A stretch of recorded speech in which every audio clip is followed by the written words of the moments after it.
Thanks for joining in today. I'm Lisa Ely with Growing Enthusiasm at Lisa Ely Gardens. And since it's October, what a perfect time to talk to you about pumpkins, of course, right? It's October.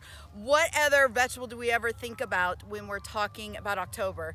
Except for pumpkins. And it's funny, I am all about teaching kids and their families about gardening, and I think the number one question I get on October 1st is, oh, how do I grow my pumpkins? Well, if you're tuning in to kind of get ready to start putting your pumpkin seeds in the ground so you can have a jack-o'-lantern pumpkin by next Wednesday or whenever Halloween is, it's too late. Kids are always surprised. I'm in the middle of a pumpkin patch right now that most of these pumpkins were actually planted in late spring or even as early as March in the spring. They take a long time to grow, and they grow all through the summer. So although we associate pumpkins with the fall and winter, they're actually a summer crop. So if you're kind of bummed that you didn't plant a pumpkin for Halloween this year, mark your calendar right now. Go get in your calendar and put March, plant pumpkins with the kids. And that's a fun time and the right time to think about getting pumpkins growing. And the other great thing is no matter where you live, pumpkins can grow there. Well, chances are they can grow there. They do grow on all the continents except for Antarctica. So that's a really fun factoid. When you are starting to get ready to carve your pumpkins or use your pumpkin for pumpkin pie and you're engaging the kids to help you, you want to have some factoids or some interesting tidbits about this pumpkin that will help them get even more excited. So this year it might be that they just want to, carve their jack-o'-lantern. And by the way, if you stick around a little bit later in this video, I'm actually going to show you a very easy way to carve the pumpkin with the kids that I know I've been doing with my kids. And instead of really having to sit in there and carve, we actually use a fork to outline what we're cutting, and it makes the cutting a lot safer and easier. And I have a tip for helping the jack-o'-lantern last longer. But for now, I just want to talk about pumpkins and ways to keep the kids excited and maybe even teach you a little something about pumpkins. Have you guys already gotten your pumpkins already? I know my kids were so excited. As soon as they hit the grocery stores, they were like, can we get our pumpkins? Can we get our pumpkins? I'm in California right now, Southern California, and the weather is close to 90 degrees. So we're holding off on carving the pumpkins until Halloween Eve because I don't want them to get all mushy. But if you're in a colder temperature, you may be gearing up to carve your pumpkins this weekend. So that's really fun. Be sure to tell me down below where you're actually watching from, and I would love to even see pictures of your pumpkins, especially if you've carved them already. I always love getting new ideas, right? But the key is when you go pumpkin shopping or when you're working with pumpkins, any type of fruit or vegetable, get the kids to understand what it is. Let them play with it. Look at this. This pumpkin size right here, I wish you guys were here. We could actually roll it on the ground and I could stack up toilet paper rolls and you could turn it into a bowling alley.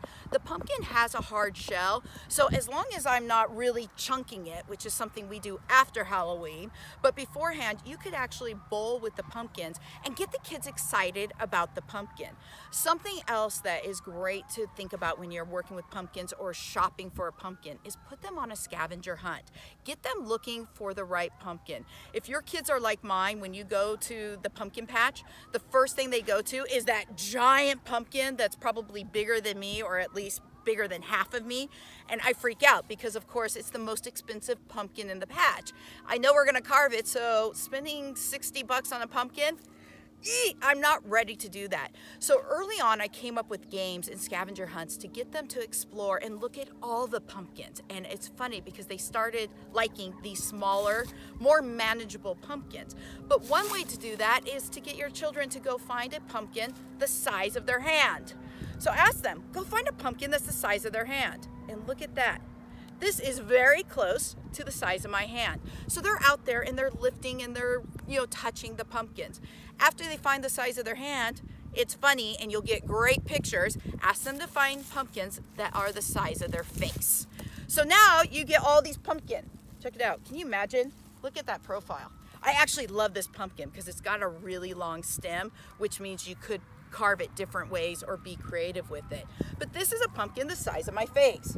So now when the kids start finding those, have them line it up. You could have them find a pumpkin the size of their foot, or have them find a pumpkin the size of your face. Now you see them carrying these big pumpkins over and putting them on your face. And then have them line them up, smallest to largest. And if you really want to get some exercise while you're out there, especially if you're taking the kids after school and they still have a lot of energy, have them line them up and then jump over the pumpkins, especially if they have the long stems on them. So that's really fun. You also want to teach them more about pumpkins. And it's really great. An average size pumpkin, do you know how many seeds are inside? Hey guys, make a guess right now. What do you think?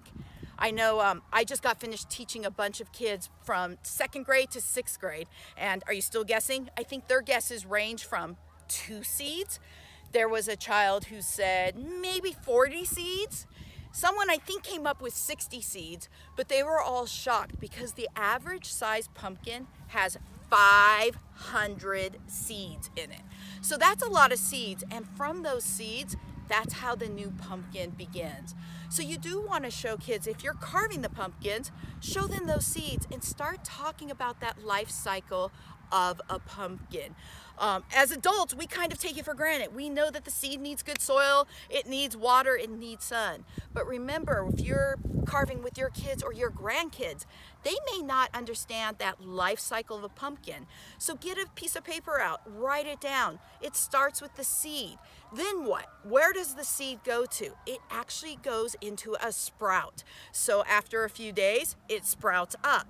It's actually about 7 to 10 days when you plant them back in the spring. They grow into a sprout. And then what happens? Unlike other plants, our lettuces that start growing into leaves, a pumpkin, as you can see here, turns into a vine. So you want to explain to them they're a vining plant. They're actually related in the same family as a lot of the squashes. The cucumbers all grow on vines, and the vine is there to protect them. From that, a flower blossoms, and usually it's the male flower first. So if you guys have tried to grow pumpkins, like I know I have, I wait and wait and wait, and I freak out going, where are my flowers? Because without a flower, I'm not going to get a pumpkin. But you need both, the male and female flower. And when that male flower pops in, it's like, okay, that was, where's the female? And then about 14 days later is when the female flower comes. And you can talk about pollination and how the pumpkins need both the male and female. And this is a really good time to really teach kids about the science behind gardening, all from one little pumpkin. From that, the pumpkin turns green. Now, usually it's a small little green pumpkin. Here's a big one that probably was covered, but look at that. It's still green on the vine.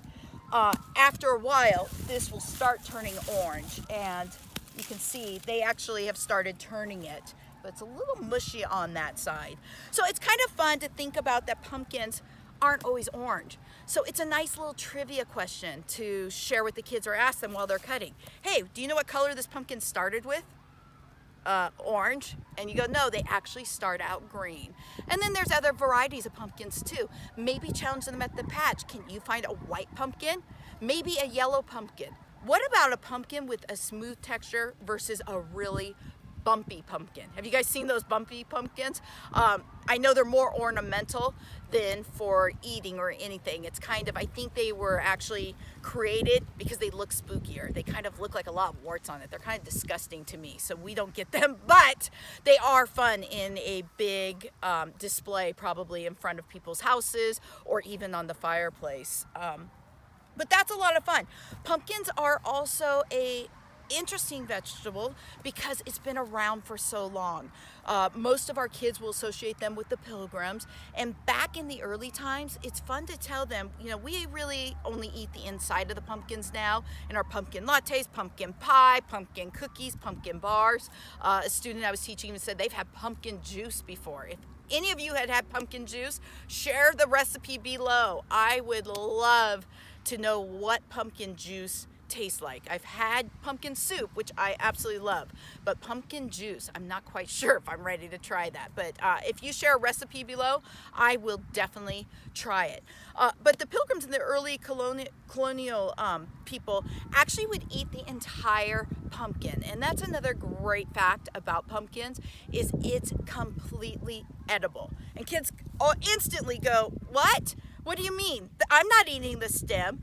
And actually the stem, the vines, the flowers, everything is edible. But the way they used to make pies was they would actually cut off the top or put a hole in here, pour in all of their milk and cream and butter and spices, and they actually didn't have pie crust. So they would throw this whole thing on the fire, pull it off, and they would actually eat this hard part of the pumpkin as part of the pie.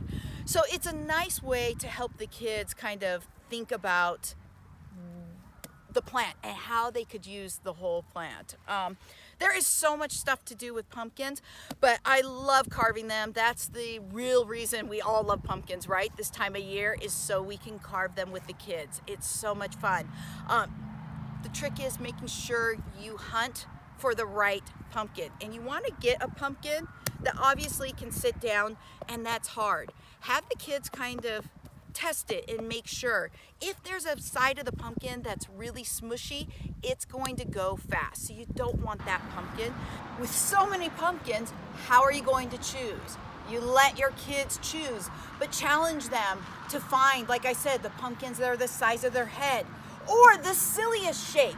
If they're working on new words in school, like adjectives, have them find the pumpkin with the shortest stem.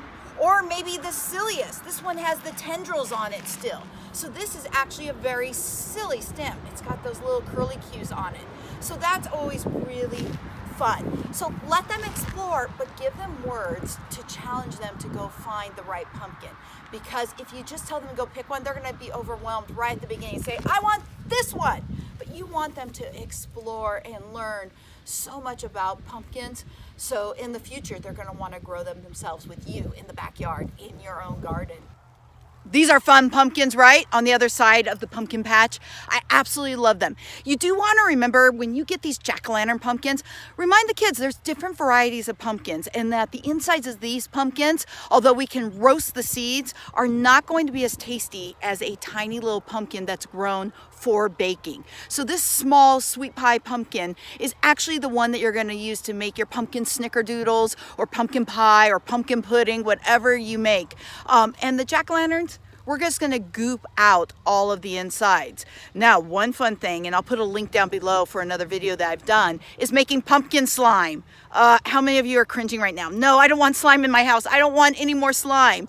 Guess what? Take it outside and let the kids hollow out the pumpkin and turn it into a pumpkin slime container. That's right, they're gonna use the pumpkin guts with just a little bit of glue and eye solution, the normal slime recipe, but they're gonna use the pumpkin guts, and it's gonna be this ooey gooey orange mess, and the kids will love it. And if you tell them, hey, before we carve it out, let's make pumpkin slime, I'm telling you, they will love the pumpkin. So it's another fun way to get them excited and show that vegetables and growing stuff like this in the garden has a lot more benefit than just eating, which is already an awesome benefit. So let me know if you make the pumpkin slime. I wanna see how it turns out, and I wanna see video of the kids having a blast.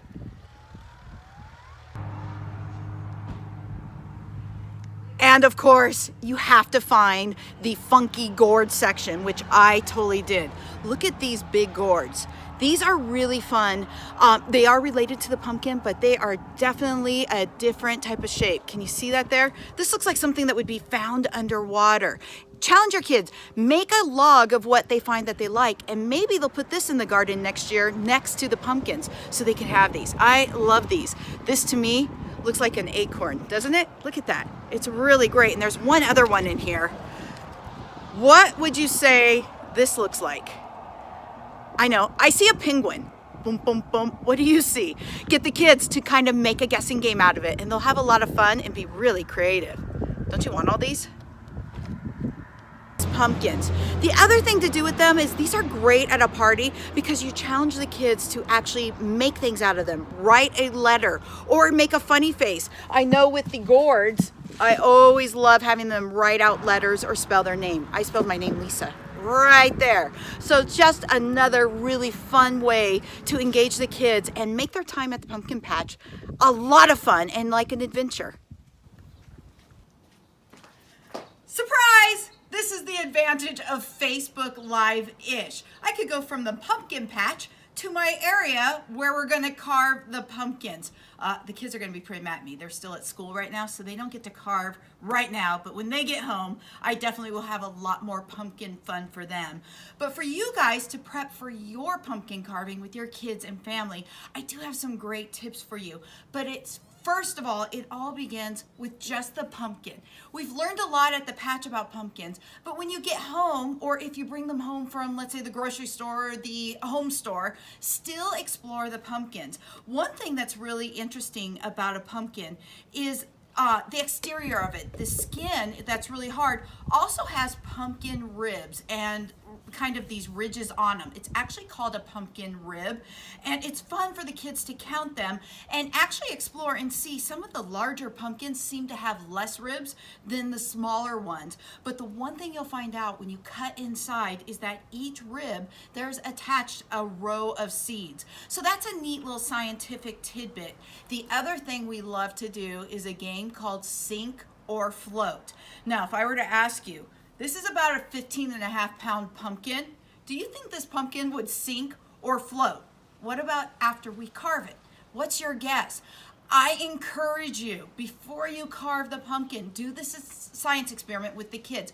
Grab a big tub of water, maybe fill up the bathtub, and ask them, will it sink and float? If you even have a lime, throw that in there, because I'm going to tell you something. The little tiny lime that doesn't even weigh half a pound, guess what it's going to do? It's going to sink to the bottom. And do you know what this pumpkin's going to do? 15.5 pounds? You got it. I probably wouldn't be teaching it if it was going to just sink. It's actually going to float because most of the pumpkin is hollow and comprised of air. I guess it's actually about 90%. So no matter how big or how small your little pumpkin is, the pumpkin will float. And that's another way to get the wow factor into pumpkins and using this season to get kids excited about learning about pumpkins. Did you guys really know Sink or Float? I hope you commented below so I can really see before I told you the answer. The other thing is how I'm going to carve our pumpkins. A couple years ago, I realized there was a great way to carve a pumpkin. This is my trick. It's a fork. It's the fork that we use to eat our salads, to eat whatever we have at lunch. It's just a regular kitchen fork. I do use a serrated knife still. I also use an ice cream scoop to help scoop it out, but what I have found best was one of my metal measuring cups. There's a lot of fancy things you can buy to go help cut out your pumpkins, but I found none of them work, and every year you try to get them and then you put them with your decorations. By the time you're ready to carve your pumpkins, you're digging through your kitchen drawers for these type of things. But go try the measuring cup, whether you have plastic or metal. Usually a half cup or a quarter cup will fit really easily into the pumpkin to scoop out all the goop. So I get all of my materials ready, as you probably do.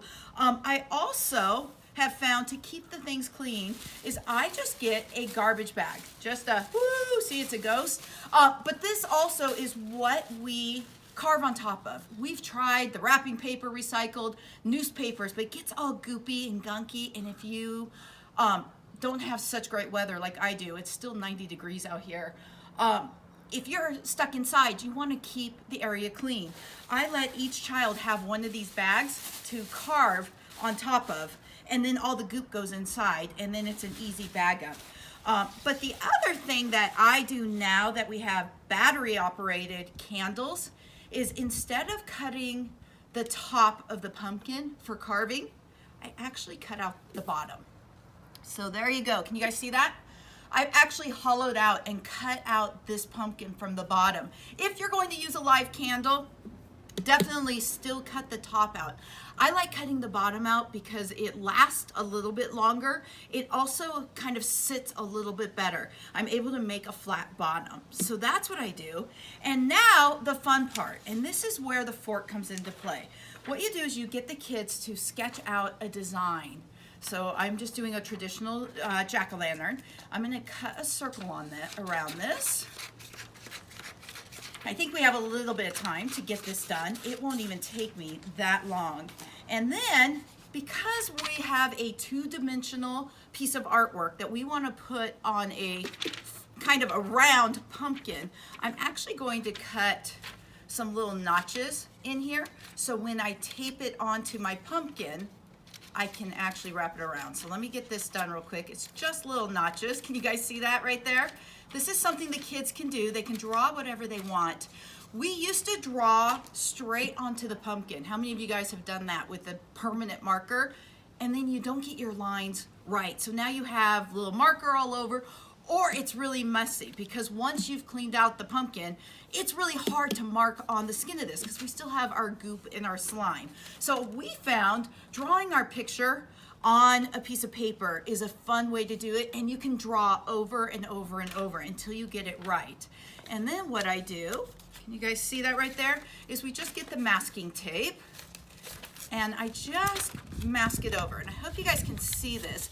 But what we do is kind of take a piece. It's almost like if you've ever upholstered or redone a lampshade. Trying to put new fabric on a lampshade is really tough if you don't get these little notches in there.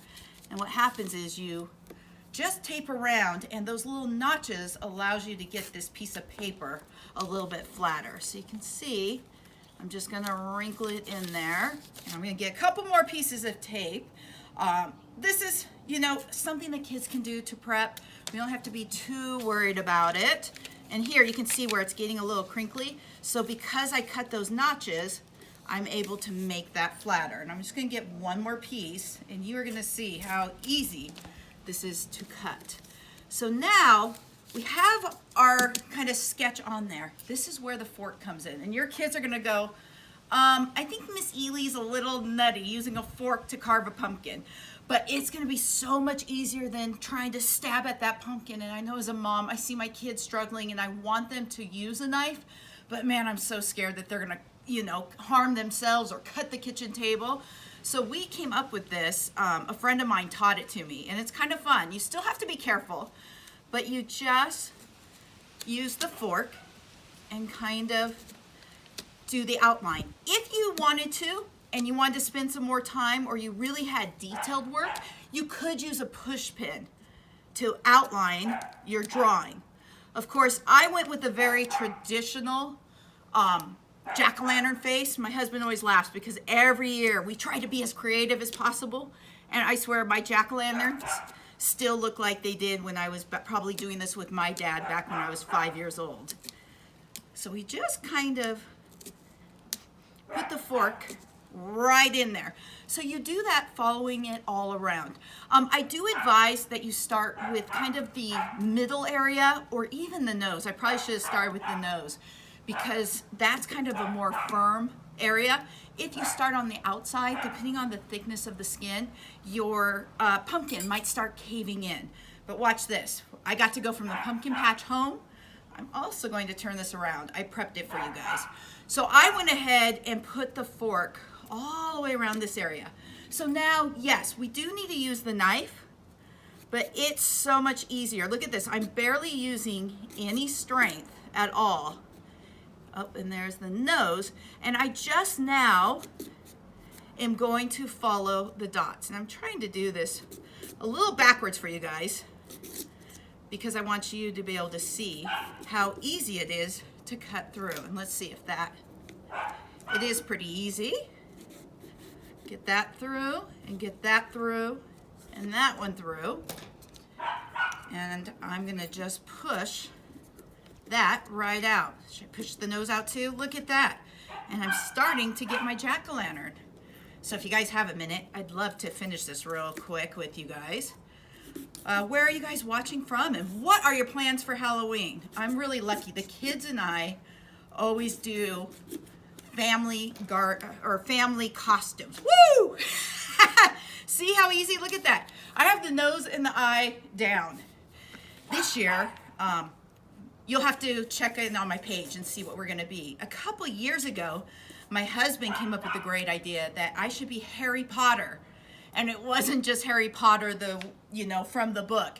I actually dressed up with a big hairy wig, big fancy hairy boots, and I carried around my garden clay pots, and that was really fun. So I was a Harry Potter, which was totally appropriate, and the kids at school loved it when I showed up as the garden lady. So do you guys see? Look at how easy this is to cut. Have you ever seen a pumpkin cut that easily? So if you have a child, especially a preteen, who's still learning how to use knives, this is actually a really great way to give them a little bit of confidence and not freak you out so much. And watch this. Within this Facebook Live, I have easily carved my little pumpkin. So now I'm going to take the paper off. Let's see. And I love him. There's something so much fun about carving a pumpkin, especially when it works this fast. And I do have my trash bag down there. So there you go. Look at that. So you remember, we start with just a piece of paper, outlined it, taped it, put the forks in there, and then cut it out. Isn't he cute? And now because I cut it from the bottom, again, we just use a battery operated light. And there he goes. He's ready for trick-or-treaters. Now, a trick to keep him lasting longer is petroleum jelly. I live in Southern California. It's still really hot. Normally, I would not carve a pumpkin until probably Halloween Eve in the weather we're having, because this will definitely start to mold and mush up. However, applying some petroleum jelly helps seal the pumpkin, and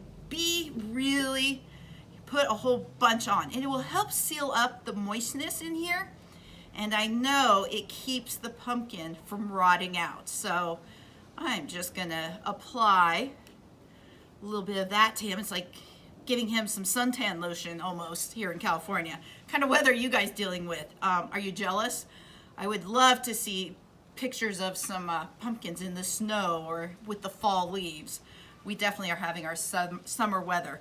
So grease the pumpkins up if you want to help them last a couple extra days. And then I, of course, have a couple ideas for you if you don't want to carve the pumpkins. Let's say, I know my mom always wanted to use the pumpkins for centerpieces at Thanksgiving. We can always go buy more, but the ones that we actually grew in the garden, she always wanted to have as a centerpiece. So one thing you could do with that is actually just use a whiteboard marker. Let the kids decorate pumpkins with the whiteboard marker. So that's all I did here was color it. The fun thing there is if it's not quite the right time to carve your pumpkins, maybe you spent all day at the pumpkin patch like I did, but you want to wait until the entire family's together to carve them, you could use whiteboard markers. Let the kids decorate their pumpkin, and then it just washes right off. Of course, I should have a towel and wash it off. But you can just wash it right off, and the kids could design another pumpkin, and they could use the pumpkin over and over. Maybe they practice their spelling words on the pumpkin. So if my letter is P this week, I'm just going to write the letter P and study for a spelling test. And then we could change it up or add another letter tomorrow.